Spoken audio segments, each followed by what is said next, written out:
네, 오늘은 요한복음 3장 13절로 16절 말씀으로 십자가의 사랑, 거듭남의 권세라는 제목으로 말씀을 나누겠습니다. 여러분, 요한복음 3장에는 이제 1절부터 그 유명한 이제 니고데모라는 바리새인이 등장하죠. 이 니고데모와 예수님과의 대화를 쭉 읽다 보면 그 주제가 거듭남입니다. 거듭남에 대해서 예수님이 니고데모에게 이제 말씀을 하시는데요. 그 예수님과 니고데모와의 대화가 15절까지 이어집니다. 15절까지 이어지는데 그 16절, 15절 다음에 나오는 16절도 혹시 니고데모에게 하신 말씀이 아닌가 싶은데 확정할 수는 없습니다. 잘 몰라요. 왜냐하면 여러분 그 성경에 보면 16절 앞에 여러분 성경책에 보면 이렇게 동그라미가 이렇게 하나 있을 거예요. 이제 그런 동그라미의 의미가 뭐냐면 이제 요것이 쭉 이어지는 말씀. 그러니까 이게 사도 요한이 쓸 때 3장 15절 말씀을 쭉 쓰고 그다음에 15절 쓰고 하지 않았을 수도 있다는 의미예요. 그 동그라미가. 그래서 예를 들면 뭐 이게 이런 거죠. 옛날에 이제 그 이렇게 뭐 파피루스 뭐 양피지 뭐 이런 데다가 썼을 거 아니에요. 그럼 쭉 썼어. 그 이제 15절까지 딱 쓰고 그 다음에 16절을 썼는지는 알 수가 없어. 근데 이 16절은 다른 양피지에서 이렇게 순서가 있을 때 이거 다음에 이거인지 이렇게 뭐 노트에 우리가 순서 매기듯이 뭐 한글 프로그램에서 쪽번호 매기듯이 이렇게 번호가 매겨져 있는 게 아니니까 아닐 가능성이 있다는 뜻이에요. 그러니까 그렇게 동그라미가 하나 있는 건 그런 의미인데, 그러니까 그런 그 니고데모에게 이 유명한 요한복음 3장 16절을 니고데모에게 하신 말씀인지 아닌지는 이렇게 딱 단정지어서 말할 수는 없어요. 그런데 그거를 막 알아보려고 하는 것이 아니라 분명한 사실은 이 니고데모와의 대화와 이 요한복음 3장 16절이 관계가 굉장히 깊다는 건 알 수 있어요. 굉장히 관계가 깊다는 건 알 수 있는 건 여러분 15절이 뭐냐면 이 15절이 뭐냐면 분명히 예수님과 니고데모와의 대화의 마지막 딱 문장이거든요. 15절은 분명히 그건 이제 한 문단 속에 니고데모와 예수님과의 대화인데 그 15절에 보시면 그를 믿는 자마다 영생을 얻게 하려 하심이라 그러잖아요. 이게 뭐하고 똑같아요? 지금 어디하고 똑같아? 16절 마지막하고 똑같잖아요. 그러니까 15절이 니고데모와 예수님과의 대화의 결론이 16절의 결론이에요, 지금. 그러니까 요한복음 3장 16절이 니고데모와의 그 1절부터 15절까지의 대화와 굉장히 관련이 있다. 혹은 니고데모에게 하신 말씀일 수도 있다. 이렇게 여겨집니다. 그러면 이 니고데모와 예수님과의 대화의 쭉 맥락을 한번 우리가 더듬어 보면 니고데모가 찾아왔어요. 그러니까 예수님이 네 거듭나야 돼. 사람이 거듭나야 구원을 받는 거야. 그러니까 니고데모가 아니 지금 내 나이가 몇 살인데 엄마 뱃속에 다시 들어갔다 나옵니까? 거듭남이 뭡니까? 이렇게 물어보니까 예수님이 야, 거듭남이라고 하는 걸 내가 지금 육체적으로 네가 엄마 뱃속에 다시 들어갔다 나오란 말이 아니야. 사람이 거듭난다고 하는 것은 성령으로 거듭난다는 말을 하는 거야. 성령으로 거듭나는 것이 육으로 거듭나는 게 아니야. 이렇게 말씀하시니까 이 니고데모가 이제 더 모르겠는 거야. 아니 어떻게 성령으로 사람이 거듭난다라고 말할 수 있습니까? 이렇게 예수님께 물어봐요. 그랬더니 예수님이 그 13절, 14절, 15절의 맥락이 뭐냐면 그 성령으로 거듭남이라고 하는 것은 하늘의 역사예요. 하나님이 역사하시는 하늘의 역사야. 우리식으로 표현한다면. 그런데 그 하늘의 역사가 분명하게 이 땅 가운데에서 그 하늘의 역사를 우리에게 보여주신다고 13, 14, 15절을 지금 말하고 있는 거예요. 그래서 13절에 보시면 오늘 본문의 첫 구절에 13절 하늘에서 내려온 자 곧 인자 외에는 하늘에 올라간 자가 없느니라. 중요한 건 하늘에 계시는 그 인자가 그리스도가 메시아가 하나님의 본체가 이 땅 가운데 내려오셨다는 겁니다.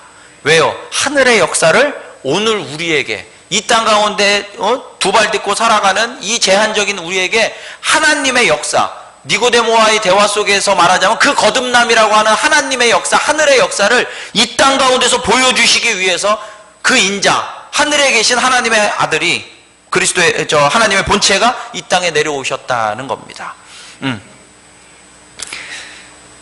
14절에 그럼 예수님이 이 땅 가운데 오실 때요. 그러면 예수님이 이 땅에 오실 때 진짜 여러분 슈퍼맨 아시죠? 슈퍼맨 복장이 어때요? 레깅스에다가 이렇게 빨간 팬티 입고 그렇잖아. 그리고 이제 막 여기 S자 달고 뒤에 이렇게 저 보재기 달고 딱 나타나죠. 진짜 신기하지. 딱 봐도 슈퍼맨이지. 그죠? 그냥 이 세상 사람이 아니야. 그죠? 슈퍼맨이지. 예수님이 만약에 진짜 이 세상 사람이 아닌 것처럼 오셨으면 어이구 진짜 진짜 특별한 분이네. 이렇게 여겨졌겠지만 예수님 그야말로 이 땅 가운데에서 저 베들레헴에서 마리아의 몸을 통해서 아기로 오셨어요. 그러니까 사람들이 알 수가 없지. 이분이 성경이 구약이 말하는 인자, 그러니까 그리스도인지 메시아인지 하나님의 아들인지 알 수가 없어. 그냥 아기로 오셨으니까요. 그런 차원에서 지금 요 14절에, 오늘 본문의 14절에 모세가 광야에서 뱀을 든 것 같이 인자도 들려야 하리니, 분명히 예수님은 아기로 오셨지만 세상 사람들에게 어떻게 보이실 거냐? 여러분, 모세가 광야에서 뱀을 든 것 같이가 뭡니까? 이스라엘 백성이 광야에서 또 막 힘들다고 막 짜증내고 원망하고 불평하고 막 그러니까 불뱀을 하나님이 보내셔가지고 막 이스라엘 백성들의 뒤꿈치를 물어가며 막 불뱀의 공격을 받죠. 그때 이스라엘 백성이 막 죽겠다고 또 잘못됐다고 한 번만 봐달라고 용서해달라고 막 빌어요. 그러니까 하나님이 모세에게 야 그거 저 구리, 그러니까 저 동으로 저 이렇게 노수로 저 뱀을 만들어가지고 장대에다가 이렇게 만들어가지고 장대를 높이 들어라. 그럼 사람들이 그 장대에 매달린 높은 곳에 있는 노뱀을 보는 사람들은 이제 그 고통에서 벗어날 것이다. 이렇게 하신 게 지금 민수기에 나오는 거잖아요. 예수님이 이 땅 가운데 오셔서 우리하고 똑같은 사람으로 오셔가지고 이분이 진짜 하나님의 아들인지 알 수 없는데 하나님은 어떻게 만드실 것이냐? 예수님을 바라보도록 만드실 거라는 거야. 하나님의 방식이야. 우리가 만드는 게 아니라 하나님이 예수님, 이 노뱀을 높이 든 것처럼 예수님이 분명히 인간의 모습으로 오셔서 이스라엘 청년으로 살아가셨을 텐데 그 예수님을 마치 노뱀처럼 사람들이 바라보면 살아갈 수 있는 역사로 하나님이 높이 들려 세우실 거예요. 그 방식도 하나님이 역사하신다는 거예요. 결론부터 말하면 그 방식이 뭐예요? 십자가의 예수 그리스도, 부활의 예수 그리스도이신 줄 믿습니다. 그러니까 사람들이 보죠. 인류 역사상 지금 예수님이 팔레스타인 그 지역에서만 사셨잖아요. 어디 뭐 비행기 타고 어디 가신 적이 한 번도 없잖아요. 그런데 지금 지구 끝에서 끝 전 인류가 예수님을 바라보고 있죠. 하나님이 그렇게 하신다는 거예요. 어떻게 그렇게 하셨나요? 예수님이 죽으시고 부활하셔서 그렇게 역사된 줄 믿습니다. 높이 드신 것처럼 예수님을 바라보게 하신다는 거예요. 왜 바라보도록 하시느냐? 이제 15절 마지막에 보시면, 15절을 보시면 왜 바라보게 하시느냐? 이는, 그렇게 바라보게 하시는 이유는 뭐냐? 예수님을 하나님의 본체를 이 땅 가운데 보내셔서, 하늘에 계신 분을 이 땅 가운데 보내셔서 노뱀처럼 더 높이 들려 세우시는 이유가 뭐냐? 십자가 부활의 이유가 뭐냐? 그를 믿는 자마다 영생을 얻게 하려 하시는 줄 믿습니다. 이 13절, 14절, 15절을 한 호흡으로 딱 정리한 게 바로 16절이라는 거예요. 13절, 14절, 15절은 거듭남의 역사를 쭉 얘기하시면서 그 거듭남의 역사는 하늘의 역사, 성령님의 역사인데 그렇다고 해가지고 그냥 성령님의 역사라고 니들하고 상관없는 역사가 아니라 분명히 하나님의 아들, 하나님의 본체가 이 땅 가운데 인자가 하늘에서부터 내려와서 노뱀처럼 들려 세우실 건데 너희들에게 영생을 주려 하기 위함이야. 그 말을 한 호흡으로 딱 정리한 게 16절이잖아요. 하나님이 세상을 이처럼 사랑하사 독생자를 주셨어. 그래서 이를 믿으면 멸망하지 않고 구원을 얻게 하신다. 이게 딱 한 줄로 정리가 되는 것이죠. 그러면 또 묻습니다. 우리 교회에서 날마다 물어보는 것이죠. 하늘에서 내려온 인자, 그게 예수님의 실체, 하나님의 독생자. 16절에서는 그것을 이제 하나님의 독생자라고 말하는데 그 하나님의 독생자가, 사람으로 온 하나님의 독생자가 어떻게 진짜 하나님의 아들이고 진짜 인자이며 진짜 그리스도이냐? 아까도 말한 것처럼 예수님이 죽으시고 부활하셨기 때문입니다. 우리는 부활을 대하는 태도가, 잘못된 태도가 한 두 가지 정도로 이렇게 생각해 볼 수 있는데요. 부활을 대하는 잘못된 태도 두 가지를 말하자면, 첫 번째는 전설 따라 삼천리야. 전설 따라 삼천리. 아이고, 그런 전설은 어디에도 있어. 뭐 저기 어디에도 있고요. 뭐 어디 뭐 어디에도 있고요. 뭐 유럽에도 있고요. 저 동남아시아에도 있고요. 죽었다가 살아났다는 사람 많습니다, 세상에. 이렇게 말할 수 있어. 그러니까 전설 따라 삼천리야. 그게 잘못된 태도 첫 번째. 두 번째 잘못된 태도는 뭐냐면, 예수님 하나님의 아들이라며, 그럼 뭐 죽었다 살아나셨겠지 뭐. 하나님이 뭐 손바닥 뒤집듯이 다 하셨겠지 뭐. 그래요. 여러분, 부활을 대하는 잘못된 태도가 이런 식이야. 전설 따라 삼천리든지, 아니면 오케이 나 믿어, 뭐 하나님인데 하나님이도 못하실 게 어디 있어, 12번도 죽었다 살리시겠지, 그렇게 말하는 건 부활을 완전히 잘못대하는 태도죠. 여러분, 예수님이 이 땅 가운데 오셔서 죽으시고 다시 사신 건 고린도전서 15장 3, 4절 말씀대로 성경대로 이 땅 가운데 오셔서 죽으시고 성경대로 다시 살아나셨어. 왜?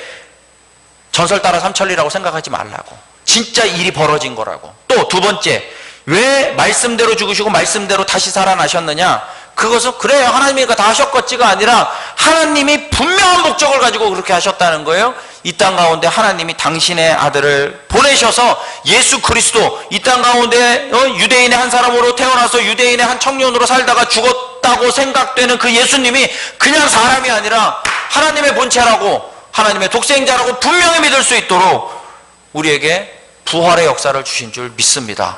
부활은 그래서 예수님이 하나님의 독생자라는 정말로 완전한 하나님의 증거입니다. 하나님이 증거를 주셨는데도 불구하고 그 증거를 예를 들어서 그러셨겠지, 그래요, 맞아, 알았어, 이래 하고 살 수는 없다는 거예요.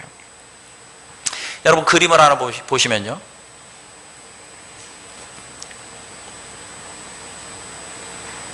두 가지 십자가가 있습니다. 왼쪽에 십자가와 오른쪽에 십자가가 이제 있는데요, 가장 다른 점은 십자가에 예수님이 달리셨다 안 달리셨다입니다.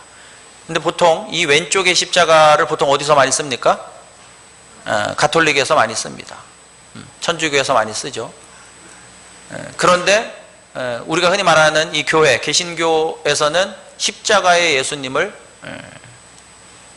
빼죠. 달지 않습니다. 왜냐하면 딱 조시각 때문에 그렇습니다. 조시각이, 저 오른쪽, 조시각이 뭐냐? 저게 빈 무덤에서 바라보는 십자가입니다. 빈 무덤, 예수님이 부활하셨다는 거예요.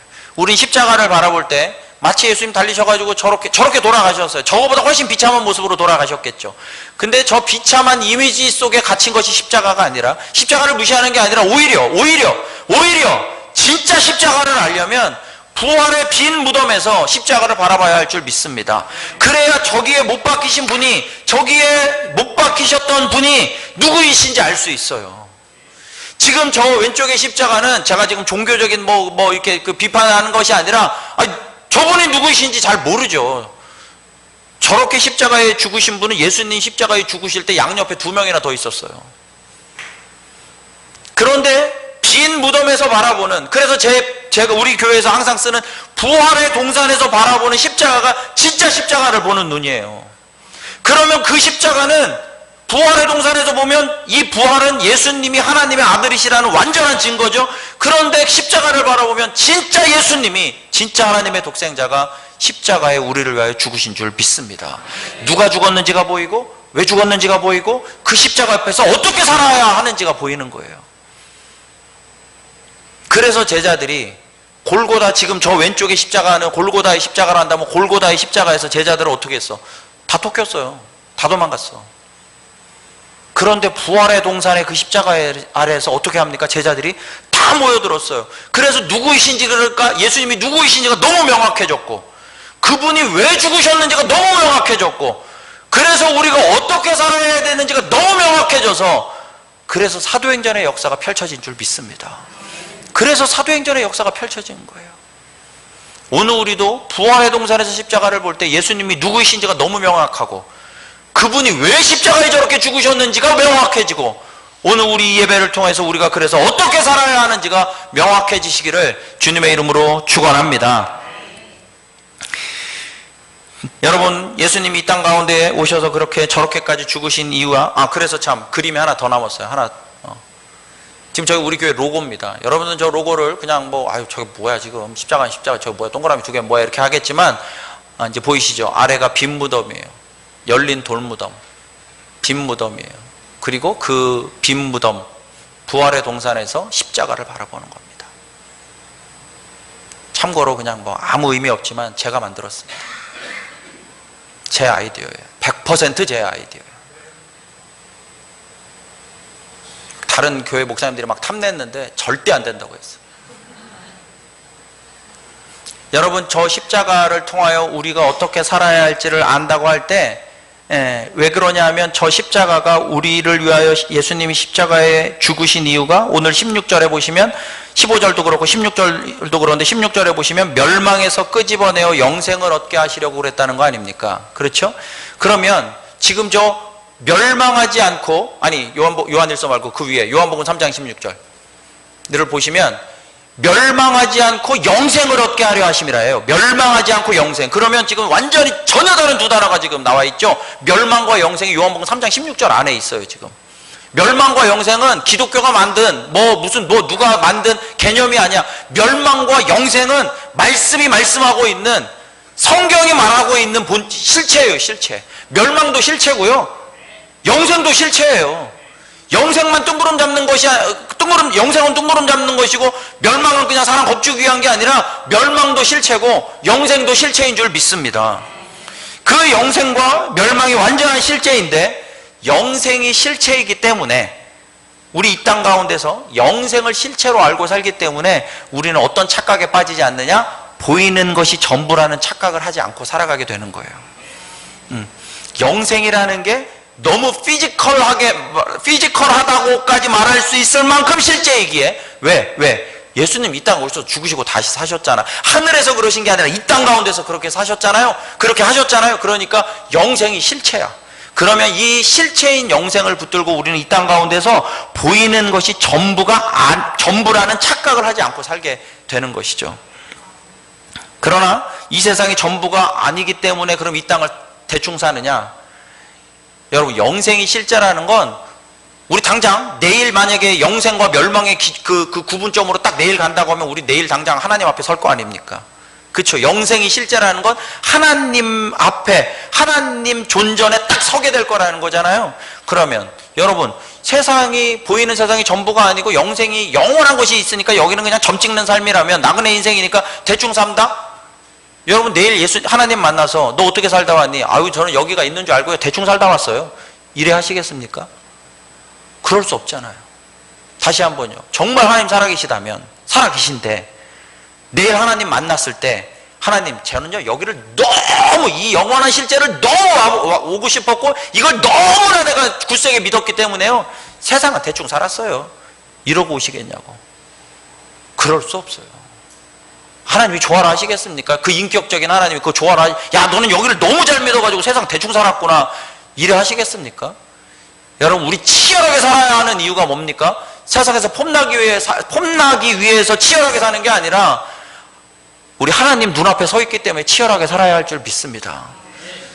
하나님 앞에 가서 주님, 내가 주님이 맡겨주신 요 나그네 인생, 이게 전부가 아니란 걸 알았지만 주님이 나에게 맡기셨으니 내가 정말 치열하게 최선을 다해 땀 흘리고 살았습니다. 우리 그렇게 고백할 수 있기를 주님의 이름으로 축원합니다. 여러분, 그럼에도 우리가 이 땅에 살지만 하나님 영원한 나라를 실제로 알고 살기에 이 땅에서 정말 다른 사람보다 더 사업하는 사람, 공부하는 사람, 운동하는 사람, 그리고 자녀를 키우는 일에 치열하게 진짜 땀 흘리고 살아가는데, 그런데 그 삶 속에서 그래도 우리가 하나님의 나라를 살고, 하나님의 나라를 바라보고 사는 인생임을 가장 잊지 않는 그 티피컬한 존재가 아까 말한 것처럼 교회입니다. 교회예요. 교회를 통해 그 삶을 증명하는 거야. 주님, 내가 이렇게 열심히 살고 이렇게 열심히 공부하고 이렇게 땀 흘려 살아가는데, 그러나 이게 전부가 아니라는, 이게 전부라는 착각을 나는 하지 않습니다. 그 가장 중요한 모습이 뭐냐? 교회를 이루고 사는 것인 줄 믿습니다. 그래서 교회를 이루고 사는 거예요. 그래서 여러분, 세상 일에 교회 양보하지 않고 사는 겁니다. 교회 양보하지 않고 사는 삶의 중요한 본질이 뭡니까? 세상이 전부라는 착각을 안 하고 사는 거예요. 그래서 오히려 세상 일을 잠깐 양보하고서라도 여기에 몰두하고 사는 거예요. 다른 사람은 피곤하니까 5시간은 자고 열심히 산다면 우리는 4시간 자고 1시간 예배하고 똑같이 열심히 사는 거예요. 제가 학생들한테 내가 학생부하고 그럴 때마다 그런 얘기를 했습니다. 기도하고 살라고. 근데 시험 기간? 그래, 기도하고 시험 보라고. 근데 8시간 공부하고 나서, 내 친구는 8시간 공부했는데 나는 3시간 공부하고 나서 기도로 때운다? 그럼 그게 공부가 되겠습니까? 시험 성적이 잘 나오겠어요? 아니죠. 8시간 공부하고 나도 8시간 치열하게 공부해야죠. 그러면 저는 예배도 드리라고 하니까 예배 빠지지 말라고 하거든. 그러면 여기 8시간 나 8시간 공부하면 나는 예배까지 드리면 나는 잠자는 그래 잠자지 말라는 거야. 그럼 하나님 어떻게 하시겠어요? 안 피곤하게 하실 줄 믿습니다. 안 피곤하게 잠 1시간 덜 자도 안 피곤하게 하세요. 우리 왜 이렇게 자꾸 새벽기도 제가 그러겠어요. 새벽기도 갔다 오면 피곤하죠. 육체적으로는 피곤해요. 근데 넉넉하게 이기게 하실 줄 믿습니다. 기도의 권세로 이기게 하시는 거예요. 교회를 이루고 기도에 치열하게 힘쓰고 남들과 혹은 남들보다 더 열심히 살아가게 할 힘이 우리 주님께서 주실 줄 믿습니다. 멸망과 여러분 영생이 그만큼 실제이기에 한편으로 중요한 얘기입니다. 멸망과 영생이 실제이기에 멸망에 머물러 살고 있는 내가 그토록 사랑하는 사람을 그냥 두고 못 보는 거예요. 여러분 멸망과 영생이 실제입니까? 아멘이죠. 그러면 나에게 정말로 영생이라는 기쁨을 하나님이 주셨다면 반대로 멸망 가운데 지금 살고 있는 영생을 알지 못한 채 멸망 가운데 살고 있는 둘 중에 하나라면서요. 둘 중에 하나를 우리가 믿잖아. 그럼 멸망 가운데 살고 있는 근데 우리가 하나님께서 나에게 사랑하라고 주신 진짜 내 마음을 들여서 사랑하는 사람이 있다면 그게 부모든 자식이든 친구든 누구라도 정말로 사랑하는 그 사람인데 그 사람 멸망 가운데 서 있으면 멸망과 영생이 실제일진데 그 사랑하는 사람을 그냥 두고 보겠습니까? 그냥 두고 볼 수 없죠. 반대로 목사님 두고 볼 수 없어서 그렇게 기도하고 그렇게 애를 쓰는데도 전혀 씨알이 안 막힙니다. 겁을 줘도 달래도 전혀 씨알이 안 막힙니다. 여러분 영생과 멸망이 실제이듯 십자가와 부활이 예수님이 이 땅 가운데 진짜로 죽으시고 진짜로 다시 사신 줄 믿습니다. 부활과 십자가와 부활도 완전한 실제예요. 그래서 우리는 어떤 소망을 가지고 있느냐? 여러분 씨알도 안 먹히는 영혼들 위하여 우리가 낙심하지 않고 기도할 때 그 영혼이 반드시 영생의 길로 돌아온다는 소망이 실제인 줄 믿습니다. 그걸 실제로 붙들고 사는 거예요.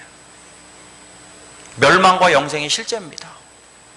그거 허리멍텅하면 안 됩니다. 멸망과 영생이 실제예요. 그래서 내가 영생의 길을 붙들고 내 사랑하는 영혼이 멸망에 있는 것을 두고 보면 안 돼. 그냥 두고 보면 안 돼. 그래서 계속해서 뭔가를 해. 근데 이 씨알이 안 막힌다고 해서 낙심하지 마세요. 부활과 십자가와 부활도 예수님이 그 멸망하지 않고 영생을 얻게 하시기 위해 주님이 쏟아부으신 그 십자가와 부활도 실제입니다. 그 실제를 붙들고 사는 겁니다. 내 실력 가지고 되는 게 아니라 그 십자가와 부활의 권세로 그 사랑하는 영혼이 멸망하지 않고 영생의 길로 오게 될 줄 믿습니다. 그 소망 놓치지 마세요.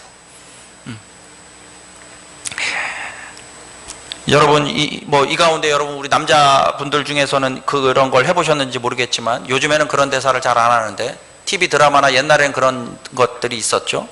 이제 결혼 이렇게 정년기가 돼서 이제 사귀다가 이제 부모한테 그 여자의 부모님한테 이제 인사드리러 갈 때 보통 남자가 가서 뭐라고 합니까? 처음 인사하러 가서 이제 결혼 얘기 왔다 갔다 하려고 할 때 가서 뭐라고 해요? 따님을 제게 주십시오. 그러죠. 여기 해보신 분들도 계실지 모르겠다. 난 안 해봤어요. 근데 보통 따님을 제게 주십시오. 그러죠. 그러면 따님을 달라는 말의 의미는 뭐예요?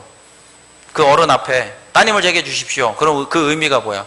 내가 이 여자 데리고 가서 제가 좀 부려먹고 그냥 이 여자 좀 내 살림하고 내 부려먹다가 좀 내가 좀 편해져야 돼. 그런 의미가 아니잖아. 따님을 주십시오. 그러면 그 의미는 본질적으로는 내가 데려가서 어떻게 하게 해주겠다는 거예요? 행복하게 해주겠다는 거지. 그런데 뭘 통해서? 결혼을 통해서. 그쵸? 결혼을 통해서 당신의 딸을 내가 행복하게 해주겠습니다 라는 말을 그 장인 장모님한테 하는 거잖아요. 이제 딸한테는 내가 너 나한테 시집 오면 내가 진짜 행복하게 해줄게 라는 말이지만 장인 장모님한테 딸을 달라는 말은 그런 말이잖아요. 내가 결혼을 통해서 행복하게 해주겠습니다. 물론 다 거짓말일 수도 있어. 근데 어쨌든 의미는 그래. 주시면 내가 결혼을 통해서 행복하게 해주겠다. 여러분 오늘 요한복음 3장 16절을 다시 보시면 하나님이 세상을 이처럼 사랑하사 독생자를 주셨답니다. 똑같죠. 주셨대요. 우린 받았죠. 독생자를 하나님께서 주셨다는 거예요. 주셨다는 의미가 뭐예요? 아까 그 결혼으로 예를 들자면 본질적으로는 뭐 하시겠다는 거예요? 우리를 구원하시겠다는 거죠. 본질적으로는. 근데 아까 뭘 통해서? 결혼을 통해서 행복하게 해주듯이 하나님이 독생자를 주셨다는 건 뭘 통해서 우리를 구원하시겠다는 겁니까? 십자가, 예수 그리스도의 십자가를 통해서 구원하시겠다는 거야. 근데 여러분, 결혼을 통해서 행복하게 해주겠다는 건 말이 돼. 그쵸? 그건 말이 되잖아. 내가 다른 여자랑 결혼하고 요 여자랑 결혼해서 내가 이 여자만을 바라보면서 행복하게 살게 해주겠습니다. 말이 되는데, 아니, 구원하시겠다? 아멘. 아유, 감사합니다. 하나님, 우리를 구원하시겠다니. 멸망하지 않고 구원을 주시겠다니. 감사합니다. 근데 뭘 통해서? 십자가를 통해서. 이런 말도 안 되는 얘기가 어디 있어? 여러분, 십자가가 이해가 되면 안 돼요, 사실은. 십자가가 이해가 되면 안 돼. 우리를 구원하시겠다는 하나님의 의지는 너무 감사하지. 그런데 그 방식이 어떻게 십자가가 될 수 있어? 그건 말도 안 되지. 그건 이해가 되면 안 돼요. 그럼 목사님, 이해가 아니라 뭡니까? 여러분 가만히 생각해 보면 우리 모태신앙들이, 저도 모태신앙이고 저는 이렇게 모태가 막 겹쳐 있는 사람이니까, 모태신앙인이 가장 약점? 모태신앙인들이 착각하는 게 뭐냐면, 어린 시절부터 계속 들어. 그런 얘기를, 예수님이 십자가에 못 박히셔서 우리를 구원하셨다, 예수님이 십자가에 못 박히셔서 우리를 구원하셨다는 얘기를 계속 들어. 그러면 한 100번, 1000번 들으면 보통 그렇잖아요. 이게 유교 같은 것도 그렇대잖아. 공자의 말을 막 100번, 1000번 막 달달달 외우면 그 이해가 된대잖아. 그것처럼 마치 이 기독교의 교리를, 십자가의 교리를 막 들어. 그래가지고 막 암기하듯 해. 그러면 내가 그것을 이해하는 것 같고 그것을 실제로 붙드는 거라고 생각을 할 수 있어. 그게 꼭 그렇지 않다고 말하는 건 아닌데, 그게 착각일 가능성이 굉장히 농후해. 여러분, 사실은 십자가는 이해가 될 수가 없어요. 한 번 더 생각하면 이해가 잘 안 돼. 구원하시겠다는 건 감사하지만 그게 어떻게 십자가겠어? 그러니까 세상 사람들이 보통 기독교를 안티하는 사람들이 보통 뭐라고 하느냐? 그래, 하나님이 우리를 만드셨어? 그래서 사랑하셨어? 그래서 죄악에 빠진 사람을 지옥에 안 보내고 구원하시겠다고? 그럼 구원하시면 되지 왜 십자가냐 이거야? 어떻게 십자가냐 이거야? 오히려 기독교를 모르는 사람들은 그 십자가가 이해가 할 수가 없어요. 근데 우리는 어린 시절부터 들어와서 그런지, 그냥 막 쇠뇌가 돼서 그런지 그냥 십자가로 구원받았대. 우리는 그게 이해가 되면 안 되는데 말이죠. 그럼 목사님, 이해를 안 하고 어떻게 합니까? 예수님이 진짜 십자가에 죽으셨어요. 우리는 그 역사를 통해 하나님의 말씀을 믿음으로 믿는 거예요. 이해가 돼서 믿는 게 아니라. 예수님 십자가에 죽으셨어요. 부활의 동산에 보니까 그분 진짜 하나님의 아들이야. 근데 왜 죽으셨냐고. 왜 죽으셨을까요? 내가 너희를 위해 대속물로 내 몸을 바치겠다고 오셨잖아요. 예수님의 말씀과 예수님이 실제로 십자가에 죽으신 사건을 통해서 우리는 믿음으로, 감사로 아멘하는 것이지, 십자가를 머리로 이해할 수 있는 게 아니에요. 역사를 통해, 말씀을 통해 아멘으로 여러분 믿음을 확정하시기를 주님의 이름으로 축원합니다. 하나님이 십자가의 독생자를 못 박아 우리를 구원하시는 것은, 글쎄요, 왜 그러셨을까? 사랑밖엔 답이 없죠. 제가 늘 말하지만 사랑 외에는 답이 없습니다. 십자가의 유일한 답은 사랑이에요. 그러나 그 사랑엔 이유가 없죠. 그래서 오늘 요한복음 3장 16절 다시 보시면, 다시 하나님이 세상을 이처럼 사랑하사. 우리는 저 사랑의 깊이를 잘 몰라요. 사랑하셔서 십자가에 우리를 죽으셨고, 그러니까 모태신앙인데 그렇다니까. 하나님 우리를 사랑하셨대. 그래? 십자가에 죽으셔서 우리를 구원하셨대. 오이고 아멘 감사 땡큐. 그럼 나 구원 받았네. 이딴 식이 아니라는 거죠. 진짜 저 사랑의 깊이를 우리는 알 수가 없어요. 그래서 하나님, 사도 요한이 이 요한복음 3장 16절을 저렇게 말했지만, 요한 1서에 보면 십자가를 어떻게 표현하느냐. 자, 요한 1서 3장 16절로 가볼까요? 요한 1서 3장 16절 시작. 그가 우리를 위하여 목숨을 버리셨으니 우리가 이로써 사랑을 알고 우리도 형제들을 위하여 목숨을 버리는 것이 마땅하니라. 아멘. 여러분, 우리가 하나님의 사랑을 알 수 없어요. 사랑의 깊이를 알 수가 없어. 근데 뭘 통해서 아느냐? 십자가의 역사를 통해 아는 거예요. 아, 진짜 하나님의 아들이 부활의 동산에서 보니 진짜 하나님의 아들인데 그분이 진짜 죽으셨구나. 우리는 나를 사랑한다? 우리는 사랑을 드라마에서 보이는 뽀송뽀송하는 무슨 솜사탕 같은 걸로 착각하면 안 돼요. 사랑을 하나님의 아들이 부활의 동산에서 완전히 봤죠. 하나님의 아들이라는 걸. 삶과 죽음을 손바닥 뒤집는 하나님의 아들이라는 걸 봤어. 그러면 그 하나님의 아들이 십자가에 죽으셨어. 왜? 사랑밖엔 답이 없다니까요. 우리는 사랑을 그렇게 알게 돼 있어요. 사랑의 깊이를 숫자적으로 알 수는 없어요. 근데 역사와 말씀을 통해 알게 돼 있어요. 십자가를 통해 당신이 우리를 위해 목숨을 버리셨으므로 주님이 우리를 사랑하시는 줄 확증하게 된 줄 믿습니다. 십자가를 통해 사랑을 확증하는 거예요. 감정을 통해 확증하는 게 아니라, 감정은 뒤따라오죠 당연히. 그게 확증이 되면 나를 위해 죽었구나, 그럼 감정이 뒤따라와요. 그 감정으로 우리가 믿는 게 아니라 그 역사와 말씀을 통해 믿어요. 그러면 그 감정을 통해 우리가 어디까지 가느냐, 우리도 형제를 위하여 목숨을 버리는 것이 마땅할 만큼 그 사랑의 힘이 우리에게 강력하게 작용될 줄 믿습니다. 주님의 사랑은 막연한 개념이 아니라고 늘 말하죠. 드라마에 나오는 사랑이 아닙니다. 우리를 위해 진짜로 죽으셨고 그 역사적 사건이 우리에게 진짜 하나님의 사랑으로 보여진 것이죠. 이 십자가의 사랑이 결국엔 뭐랑 연결이 되느냐, 아까도 말한 것처럼 우리 처음에 이 대화의 시작은 니고데모랑 대화했고, 니고데모의 대화의 주제는 거듭남이었어요.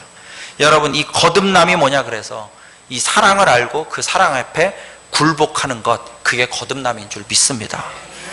여러분, 거듭남이라고 하는 걸 너무 막 니고데모도 이해 못하지 우리도 이해 못하는 게 하면 안 돼. 자, 예수님이 십자가에 죽으시고 부활하셨으니까 우린 다 알아버린 존재예요. 그래서 거듭남이 뭐냐, 그토록 우리를 사랑하셔서 우리의 죄를 사하시고 우리를 구원하시기 위해 예수님이 진짜로 십자가에 죽으신, 그래서 우리를 얼마나 사랑하시는지 보여준 그 사랑 앞에 우리가 굴복하는 것, 그게 거듭남인 줄 믿습니다. 막 뭐 눈물 쏟아지는 거, 눈물 쏟아지면 뭐 할렐루야입니다. 그러나 그 눈물을 통해 확증하는 것이 아니라 그 믿음을 통해 나를 위해 죽으셨다는, 그리고 그 죽으신 것이 곧 하나님의 사랑이라는 그 사랑 앞에 굴복하시기를 주님의 이름으로 축원합니다. 거듭남은 도 닦는 게 아닙니다.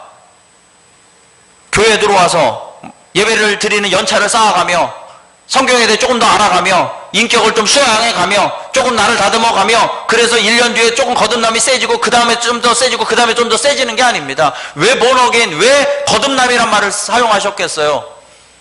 태어나면 거기서 시작되는 거예요. 그래서 여러분, 신앙의 도를 닦는 것이 아니라 주님의 사랑에 굴복하기를 시작하는 것입니다. 그게 거듭남이에요. 여러분, 거듭남을 어떤 학교에 전학생이 왔어요. 전학생이 왔어. 이제 남자 학교에 전학생이 왔어. 근데 이 학생의 소문을 들어보니까 그 이전 학교에서 좀 치던 애래. 여러분, 치던 애가 뭔지 알아요? 우리 경희 집사님 저 학교 다니니까, 자, 이런 걸 모르면 안 돼. 자, 치던 애가 무슨 뜻이야? 그런 것도 모르고 무슨 드럼을 쳐. 거봐. 그러니까 치던, 예를 들어서 친구, 야, 너 좀 친다며? 이렇게 전학생이 왔어. 그 이제 남자애가 와가, 야, 너 좀 친다며? 소문 들었어. 그 치는 게 뭐야? 그렇지, 싸움을 잘하는 거야. 다 우리 세계에서 하는 얘기인데, 여러분 모르지? 모르면 말을 하지 마. 자, 치던 애가 왔어. 그러니까 이제 얘가 이제 좀 껄렁껄렁하게 있으니까 이제 이렇게 좀 까불고 다녀. 근데 봤더니 그 학교에 김두한이 다녀. 그래서 김두한이 가가지고 이제 치던 애를 이제 한번 밟았어. 그럼 어떻게 될까요? 그게 굴복이야. 그게 굴복이라고. 여러분, 굴복했다는 건 오케이, 네가 나보다 세가 아니라 그 권세 아래로 들어가는 겁니다. 우리가 주님의 사랑 앞에 굴복한다는 건, 그 사랑 앞에 굴복한다는 건 그 사랑의 권세 아래로 들어가는 겁니다. 하나님 사랑 큰 애가 아니라 그 사랑 때문에 살아가는 겁니다. 그 사랑에 보호받고 살아가는 것이고, 그 사랑에 감사하고 살아가는 것이고, 그 사랑에 압도되어 살아가는 겁니다. 그게 굴복하는 겁니다. 우린 주님 앞에 굴복하지 않아요. 잘 그냥 그 사랑을 이용해 버리려고 하지, 그 사랑 앞에 굴복하지 않아요. 그 사랑 때문에 살아가고, 그 사랑을 위하여 살아가고, 그 사랑에 보호받고 살아가는 것이 굴복하는 겁니다.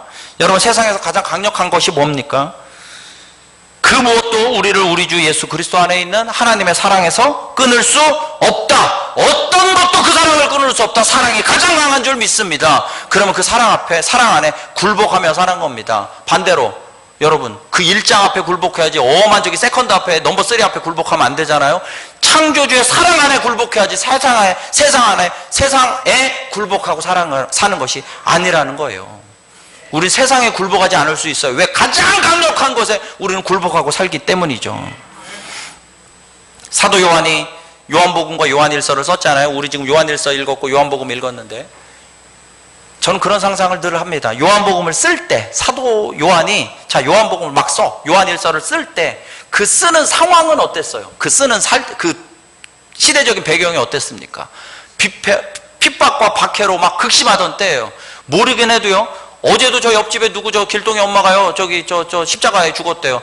누구 저 개똥이 아빠가요, 저 사자굴에 콜로세움에서 사자밥에 됐대요. 어느 누구 저 애가요, 저 예수님 믿고 전하다가 어디 가서 저 유배당하고 지금 어디로 갔는지 알 수도 없대. 이런 소식들이 막 들려올 때예요. 심지어 또 어떤 소식도 들렸겠어요.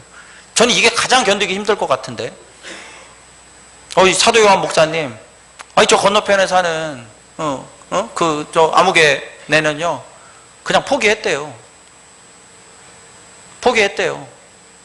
그리고 그냥 살기로 했대요.